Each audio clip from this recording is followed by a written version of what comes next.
ceļam augšā un liksim pick-up traku apakšā. Tas, kurš mums ies rītā pirmais. Kā jau es teicu, man būs jāpārkrauj, jo savādāk nevar daļ tā pick-up traka.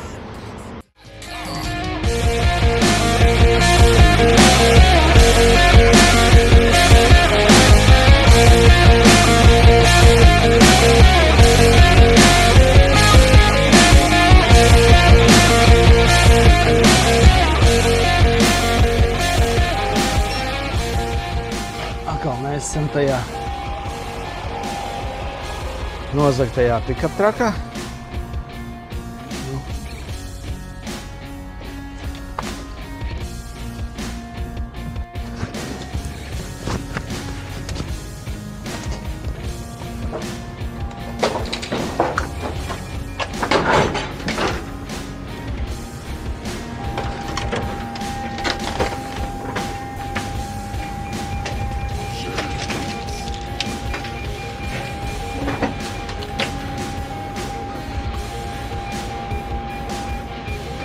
Šeit mēs arī viņu arī atstāsim. Tā. Tagad mums ir jāizdomā, kur mēs varētu piekabināt.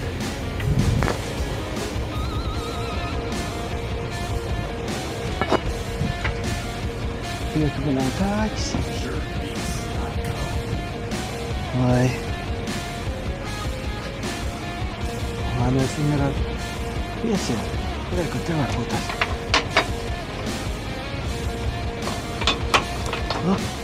Smuki.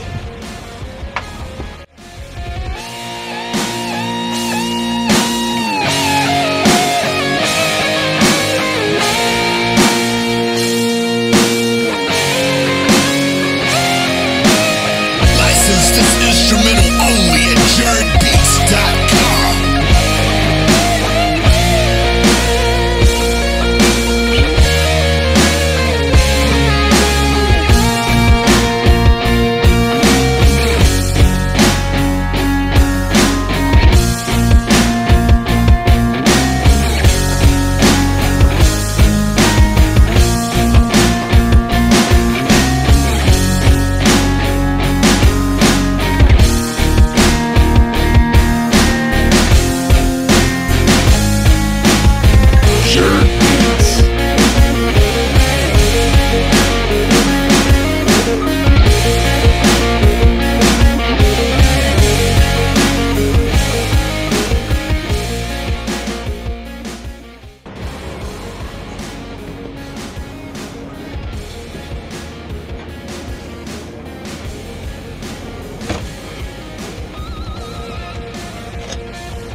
Kaut kā mēs viņu tā pamēģināsim.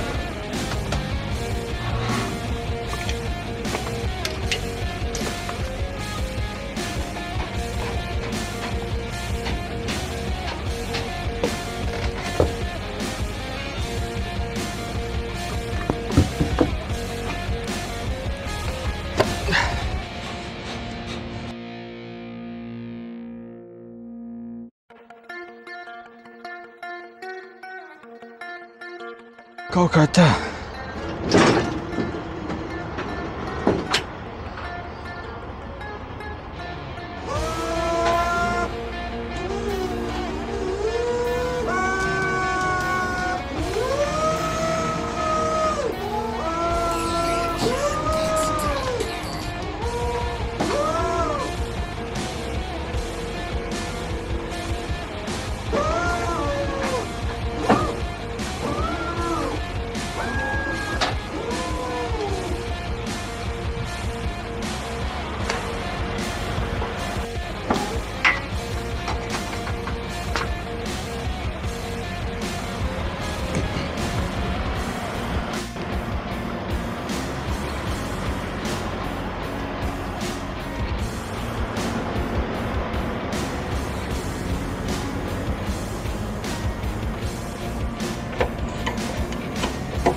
Nu, tas ir pēdējais, ko es te šitai kravai daru.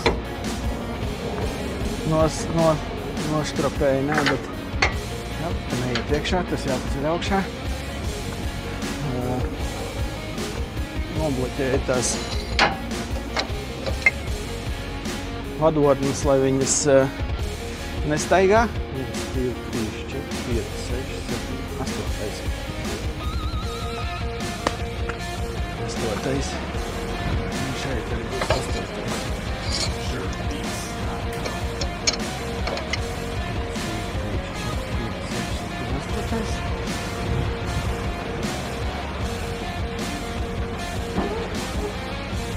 Būs augšā.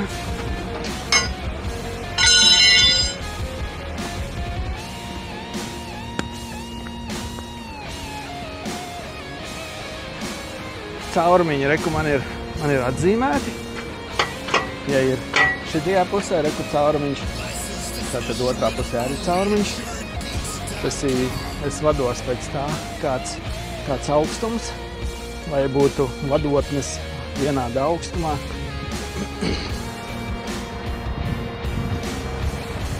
Laižam lejā.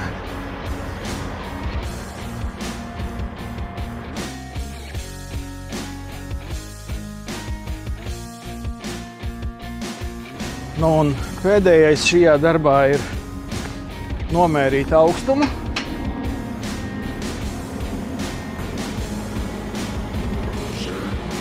To mēs tūlīt nomērīsim. Ir speciāli tāda uzparikta, ar ko mēs te mēram augstumu, jo mums ir jāzina. Daudz maz jau zina tos ceļus, kuriem jābrauc, bet jaunās vietās, šis ir obligāti vajadzīgs. Tur tā nevar, tad šī te būs viens nost līdz pašām asīm.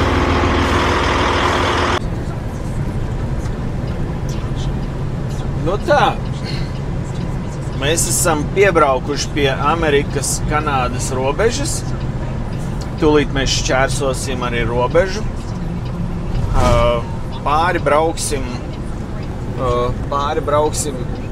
upei, kura saucās Niagara, un tilts, pa kuru mēs brauksim, saucās Peace Bridge, kā miera tilts. Cerams, ka nebūs baigā rinda uz robežas, bet reti gadās, kad ir rindas. Es pat varētu teikt, kad ir vairāk no rītiem, darba dienās. Bet šis ir diezgan agri vēl, 7:12 no rīta, tā kā ceru, ka nebūs baigās rindas. Un ja arī būs, neko neizdarīt. Jāšķērso tā robeža būs. Bet uz robežu gan es izslēgšu telefonu ārā, jo nedomāju, ka muitniekiem tur baigi patiktos, ka es viņus filmētu, zinu.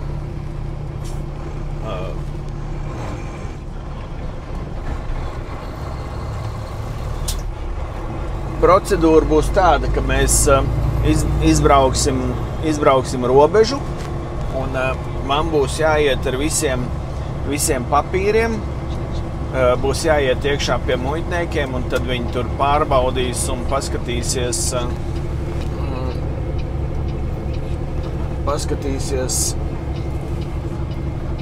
kādi papīri ir un ko es vedu, un cerams nekas man, kā lai saka, neaizkavēs mani baigi. Te diezgan tā sasniedzis. Te mēs redzam Niagāras upi.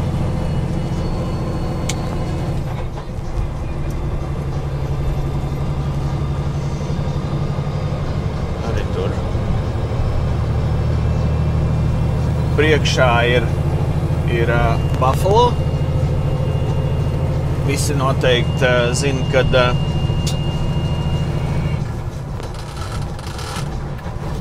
Girgensons spēlēja kādreiz Buffalo Sabres.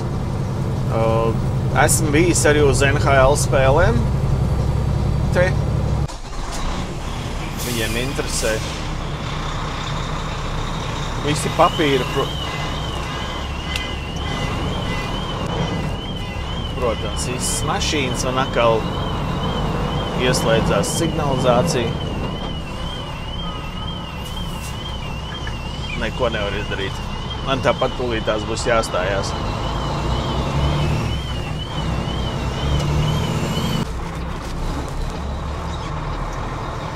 Tā jau tāda pierasta lieta. Šeit vienmēr uz robežas jāstājās. Nu, tāda ir tā procedūra. Te mēs pavadīsim apmēram kaut kādu pusstundu. Nu, vairāk man nav gan sanācis būt, bet visātrākais, man liekas, ka man ir bijis kaut kādas 10-15 minūtes. Jā, nu tā. Gribēju kā labāk, bet sanāca vēl sūdīgāk. Muitā nosēdēju stundu, reāli stundu. Bet nu, tas tāpēc, kad viena no šīm te mašīnām, kuru es vedu, bija Amerikā fenderēta, kā es jau teicu, un viņa atrada Kanādā. Un tagad vedu atpakaļ viņu tam saimniekam. Nu ko? Laižam tālāk. Cik man ir? Man ir 10 stundas 17 minūtes. Ir līdz pirmajam galamērķim 1044 kilometri. Nu, es domāju, ka es dabūšu viņu gatavu. Laižam tālāk. Bļēc, atkal tā mašīna, viena no tā mašīnām. Man reāli laikam būs jālien augšā, jāmet atslēga salonā. Nu, tas fobs, tas tālvadības pulti būs jāved iekšā. Jāmet mašīnā iekšā. Nu, neko citu nevarēs izdarīt. Šitā te var dabraucot līdz Floridai, var arī nosēdināt aķi un nu, nekas nebūs. Nebūs nekas priecīga situācija.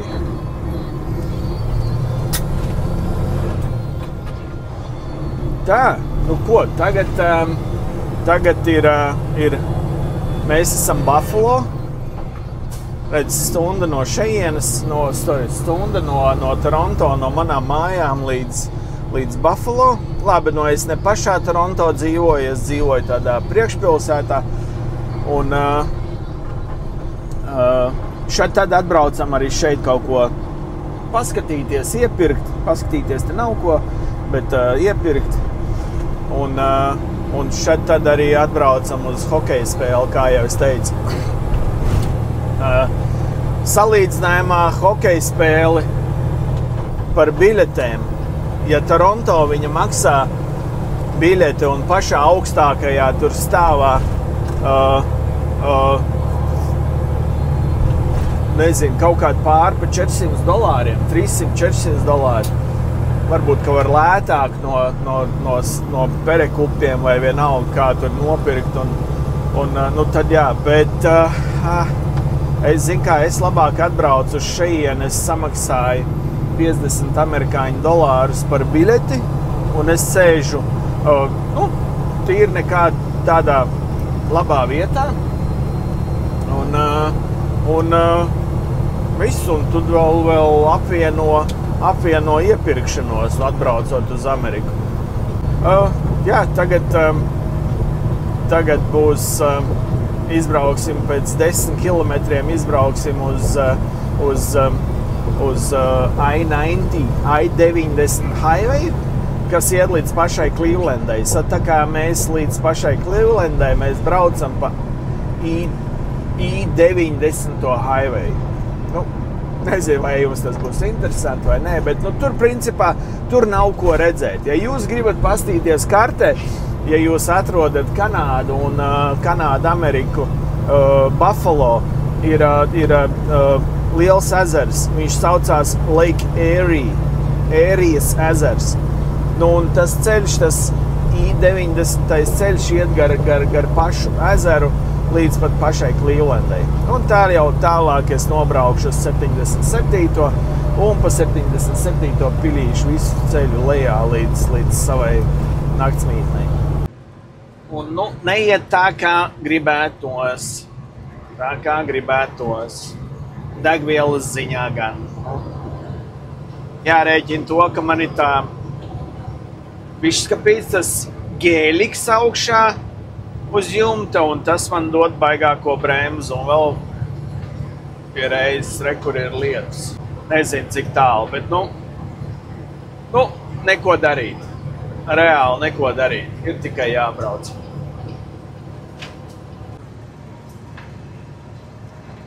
Čau! Nu, bišķi pastāstīšu, kā es tiku pie šī darba. Un kā es kļuvu owner-operators, kas strādā uz sevīm. Nu, tas viss aizsākās tālajā 2019. gadā. Jau tālajā.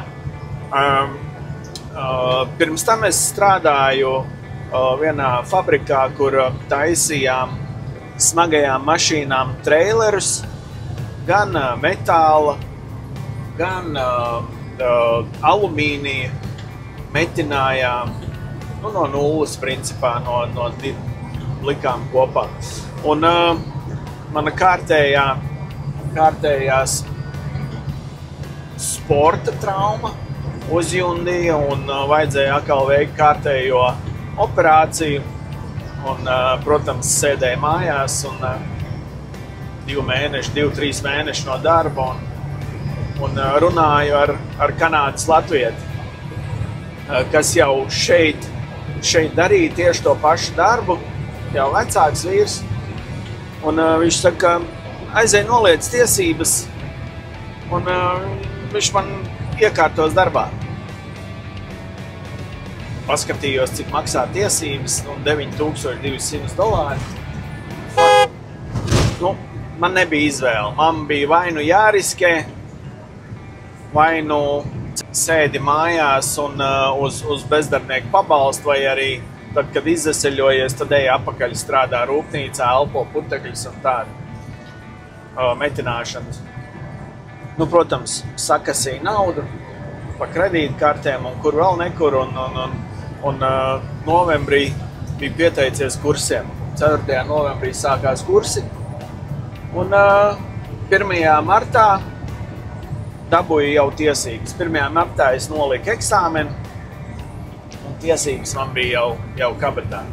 Es aizbraucu uz nākošo darbu un uzrakstīju pieteikumu un CV iedevu un visu. Viņi teica, davai, ejam, izdarīsim testa braucienu ar smago. Par cik kā jau no Latvijas nācis, bija braucis ar manuālo kārbu. Tur bija bez problēmām. Varēja pāršķepselēt ātrums bez problēmām. Un skolā arī mēs mācījāmies uz smago ar mehānisko kārbu. Tā kā man nebija problēmas, kā sākumā bija sūdīgi, sākumā pirmajā braukšanas stundā es tiku tikai līdz 2. maksimumam, 3. ātrumam, tur nevarēja iebraukt, kurā brīdī jātais ir tas double clutch, un savādāk bez tā, instruktors kliedza, brēca, raudāja, kad mašīna čakarē un tā tālāk. Bet no laika jau aizgāja un 2. mācību stundā jau cik 150-100 metros tiku līdz 4., 5., 6. ātrumam, tā palēnām aizgāja. Iedeva man testa braucienā Volvo, man sēdēja blakus tas un izbraucām. Viņš saka, jā, bez problēmām, nekādas problēmas. Un gaidīju pa pastu, ka man atnāks tiesības, un saņēmu tiesības 6. un 7. es aizbraucu jau uz darbu. Viss man iedeva smago mašīnu. Un, protams, tas, kas pieņēma testu, viņš brauca man līdzi, iebraucām jardā un mēģinājām dabūt mašīnu, auto, pick-up traku ņēmām ar smagāko pāri pa galvu, virs galvas tajā pozīcijā. Nu, sākumā bija tā stramīgi gāja, bet nenometu nevienu reizi mašīnu no rampas, kas ir sasniegums. Citiem ir bijis diezgan sodīgi. Nu jā, un to visu dienu es pačakarējos tur tajā jardā un parādīja beigās uz dienas beigām jau būs 2, 1, 2 pulkstenis jau, kad es varu uzbraukt un varu nobraukt, nu nekādu gan priekšu, gan uz aizmuguri, nu ir viss kārtībā. Ok, un nākamā dienā man iedeva jau mācību skolotāji, kas man brauca līdzi, jo viņš bija kompānijas braucējs un viņš man bija tas, kas apmācīs visu to darbošanos, kā viņu piestropēt un kā sakārtot mašīnas, lai viņas pasē uz kravu, jo, nu, cik zināms, katrai mašīnai ir savu riteņu bāze, atšķirīgs tas garums.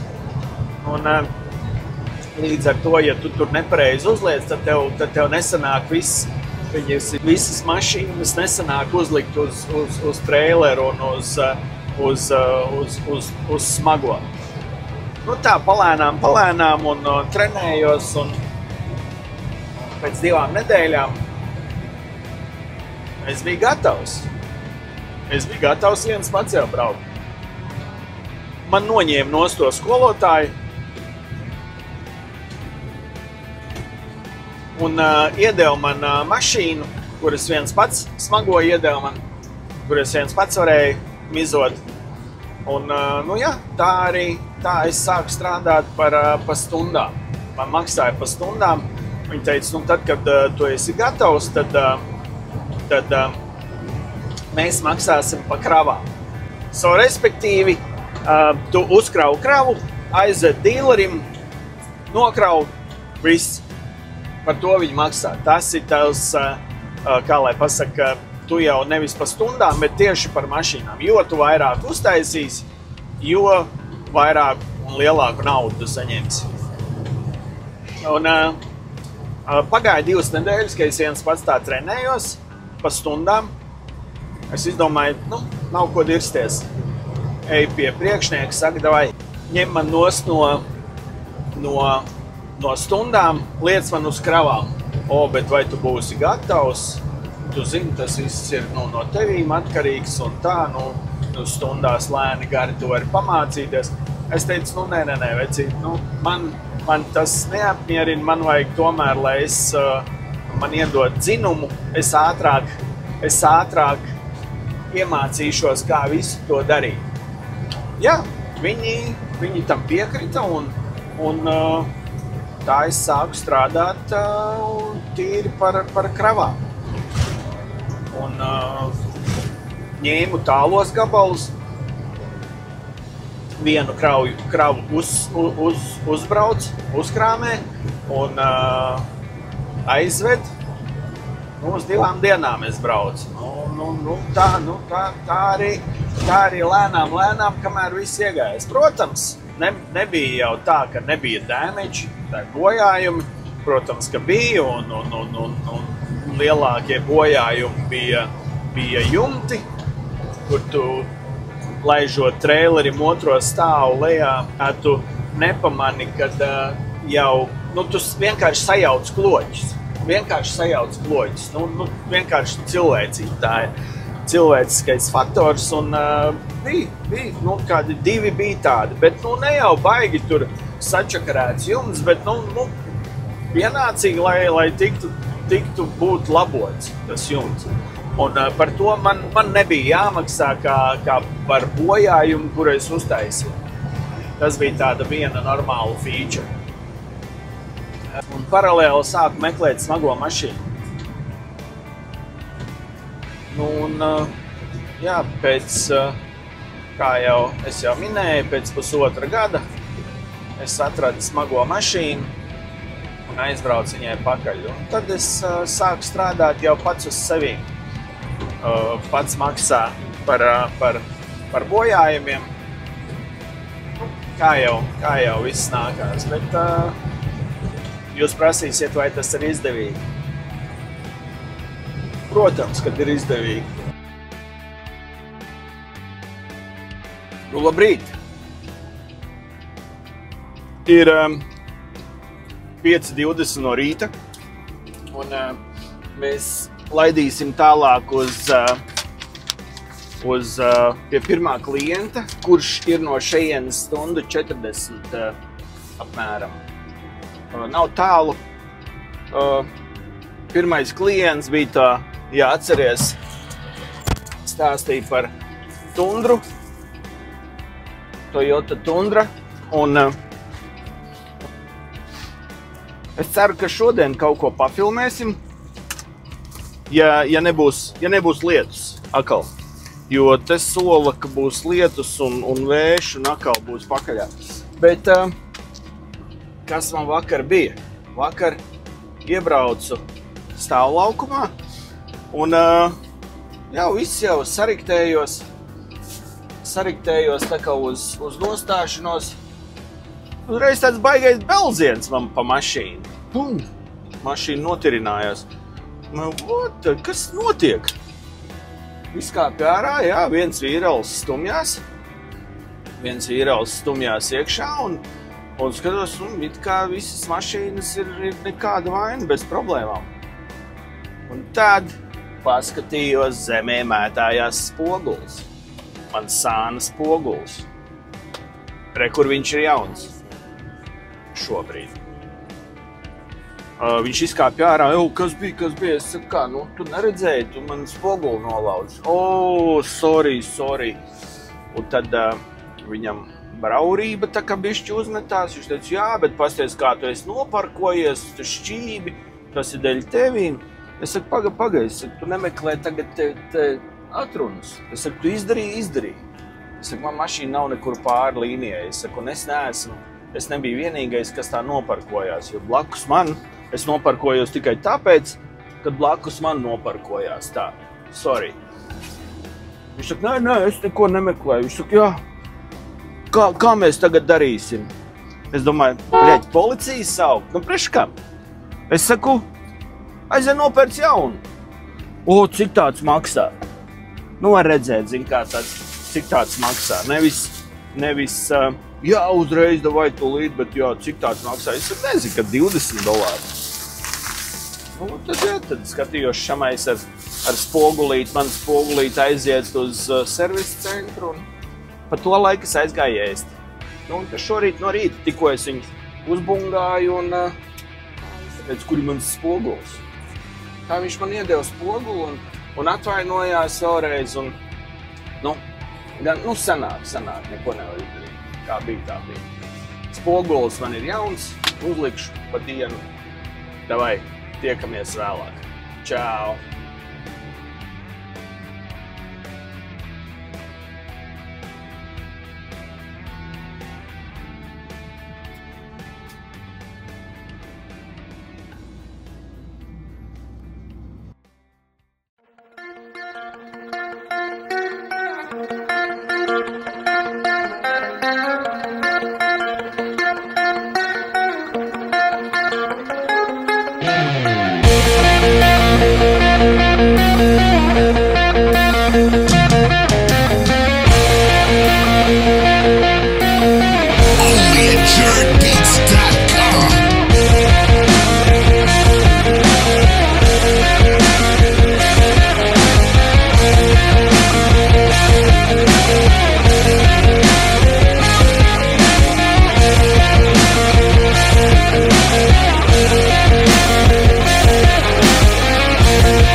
pamēģināšu nofilmēt, kā es kraujos ārā to vienu autiņu.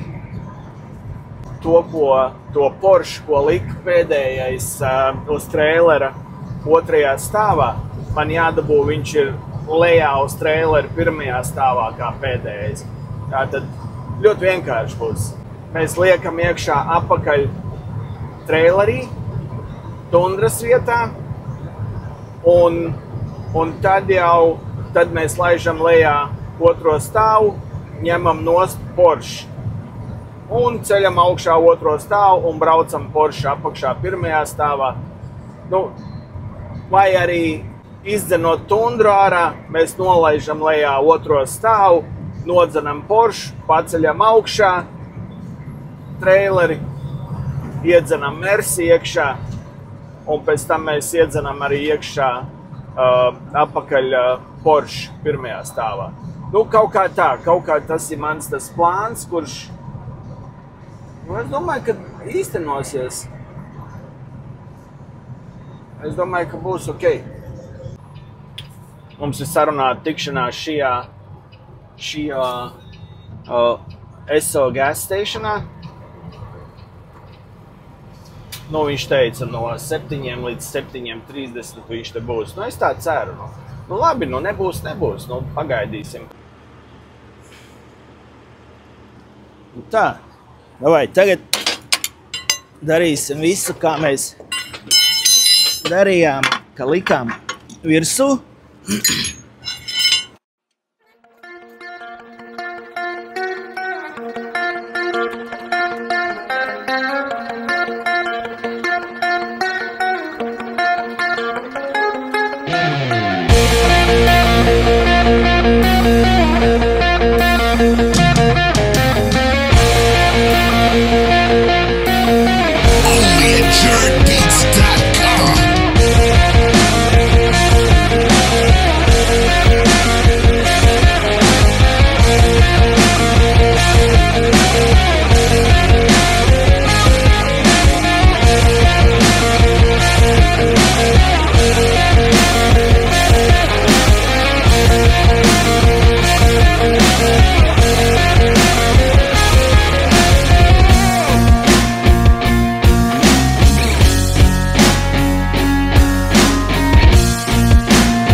Arī sanāk pa šādiem ceļiem pabraukt.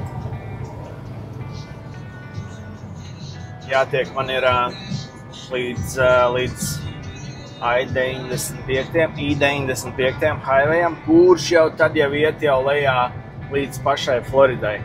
Bet, šeit ir tikai tāds neliels posms. Kartē parādīšu. Nezinu, vienīgais tas, ka nepazīstams ceļš un tāds pašaurs, bet tā, nezinu, nekāda vaina var pabraukt. 19 kilometrus es varu pabraukt. Neesmu vienīgais, kas pa šeien brauc, reku man pretī arī vēl ir tāds pats.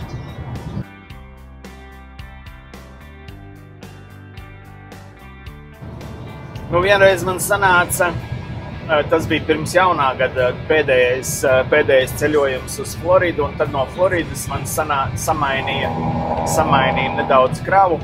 Man bija jābrauc uz Baltimoru, jābrauc bija uz Baltimoru pakaļ Teslām kibertrakiem. Ar kā man viens te apdzina smuki. Tas noteikti vietējais. Un uzkrāmēju 4 trakus, 4 tos kibertrakus, viņi nenorma, ļoti smagi viņi ir, kā jau. Un, jābrauc skanāt. Nebija bijis tur tagad. Un, domāju, man bija Google ieslēgti, ir arī Track GPS, un, Track GPS rādīja man, tur, kur man jābrauc, tur ir baigais, kā lai pasaka, baigais trafiks. Un tad es vadījos pēc Googles, pēc Track GPS. Un tā man beigās man sanāca tā, ka man Track GPS veda baigi riņķi apkārt, ņēmu Google mapu. Un tad Google map man tiešām ieveda tādā lauku ceļā, protams, asfaltēts, bet, lai mašīnas izmainītos, pretējā mašīna man apstājās, palaida mani garām. Tas bija tāds, domāju, priekš kam man tur vajadzēja līst, bet salīdzinājumā šis ceļš ar to ir, šis ir highways, lielceļš, Rīga Liepāja, kaut kā tā.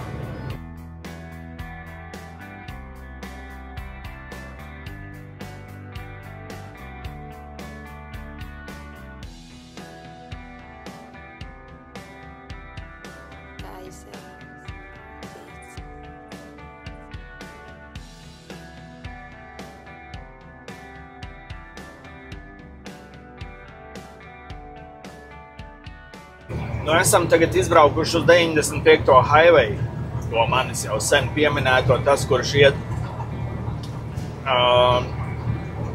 Principā viņš ir no pašas Kanādas robežas, gar austrumu krastu. Viņš iet lejā līdz pat Miami. Ļoti garš highways un esmu braucis no Monreālas lejā uz Floridu un arī pa 95. highway.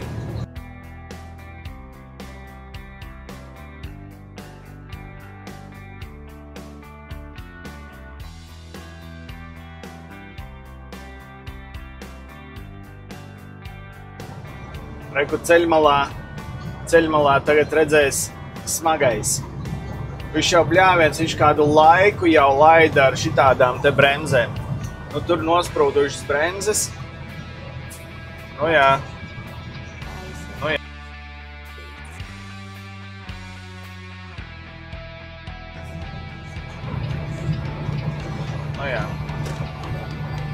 Armijas mašīna vēl pie tam. Cerams, ka viss būs kārtībā.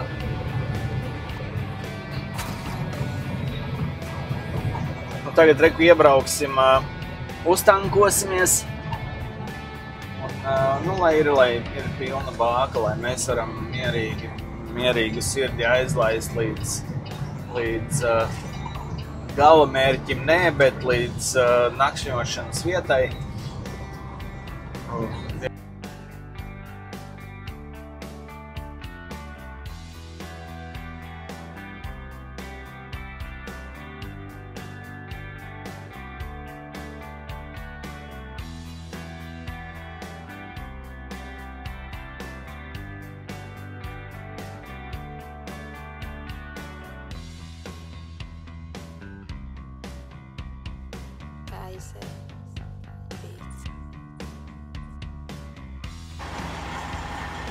Kā man tas ir, man ir karte un arī atlaižu karte,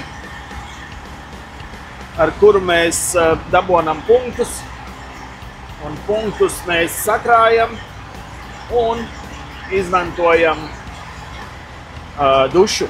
Mums par dušu nav jāmaksā. Tas tāds labs risinājums priekš. Man bišķiņ grūtāk gāja, kamēr es sakrāju tos punktus. Es tikai šogad sāku ņemties ar to. Kas te nu? Kāpēc viņš man atmet atpakaļ? Mēģinām vēl vienreiz. Traktora un traileru numuru. Izkrita. Šitam ir labi, kad abus pumpjus uzreiz var uzlikt, lai viņš lej degvielu. Citās kolonkās tad tas nav iespējams. To nevar izdarīt. Bet, nu, pieņemsim, Kanādā nav tāda feature. Mēs ieliekam un abas bākas uzreiz pildās.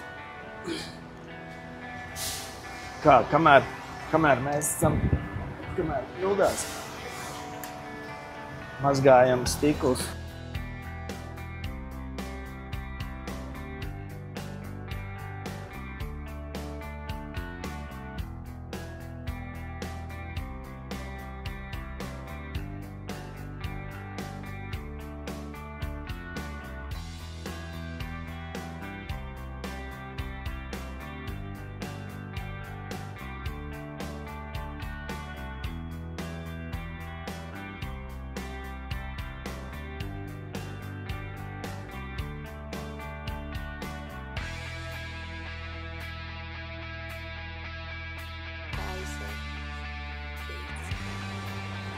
No, krāvi ir pie vietas. Tūlīt parādīšu kā te. Ļoti daudziem šoferiem reku sunīši līdzi. Yeah, right, buddy. Hey, buddy. Pasatiņš. Smuki. O, $393, 109 galoni. Mana krava. Tā jau redzējāt, no rīta pārlika Hyundai. Un reku tas bobiks, kas priekšā, kas man te čakarē vēju. Kaut kā tā. Aižam tālāk. Rekur nolaustais spoguls. Viss. Brauksim uz nākamo lauzu staciju.